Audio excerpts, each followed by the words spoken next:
Naisip mo na ba kung bakit pagkatapos ng 1,000 years ng kapayapaan sa ilalim ng pamamahala ni Kristo ay magagawa pa rin magrebelde ng sangkatauhan?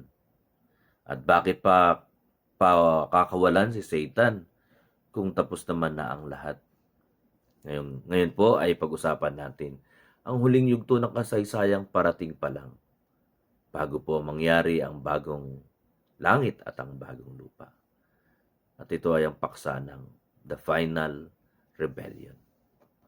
Ang 1,000 years na paghahari ni Kristo ay napag-aralan natin ng nauna at nakikita natin na si Jesus ay maghahari sa mundo sa loob ng 1,000 years ng kabutihan, patas at may kabanalan.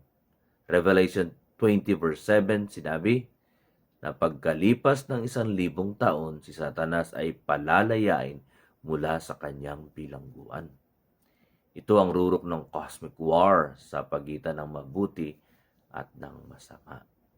Akala natin sapat na ang 1,000 years na perpektong gobyerno para sa pagbabago ng tao. Pero dito natin makikita ang katotohanan tungkol sa puso ng tao.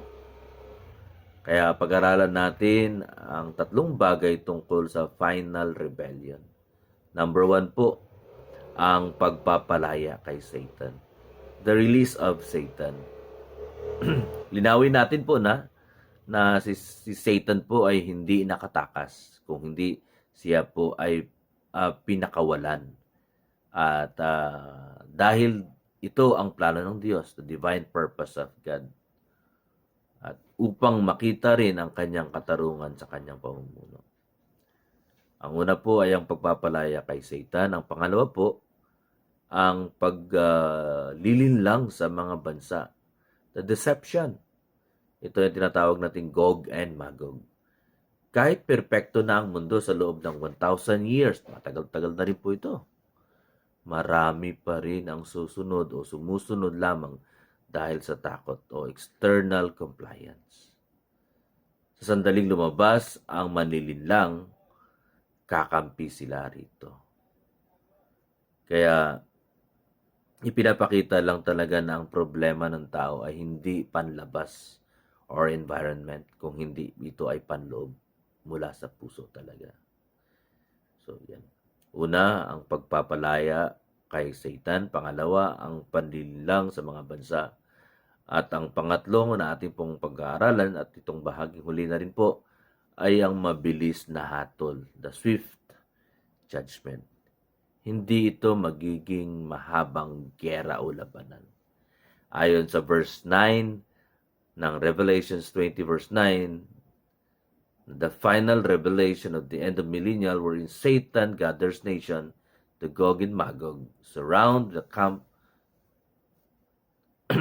Sabi po doon, and immediately the fire down from heaven and consumes and the attacking army, sailing Satan's ultimate defeat and judgment.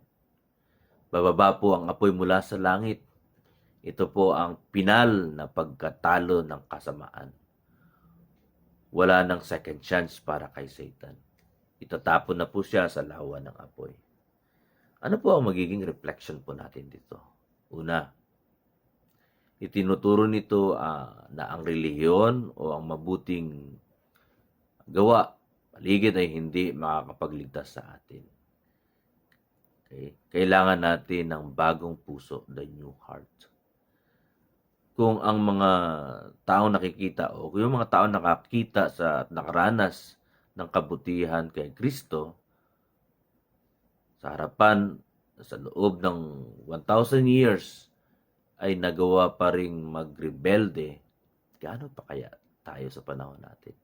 Sila po naranasan na nila ang kabutihan ng Diyos, pero nagrebelde pa rin po sila. Ang kasalanan po ay may hangganan.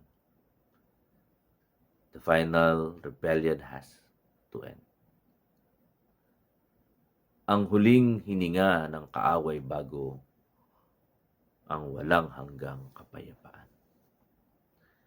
Now, ang tanging paraan para hindi tayo malinlang sa huling araw ay ang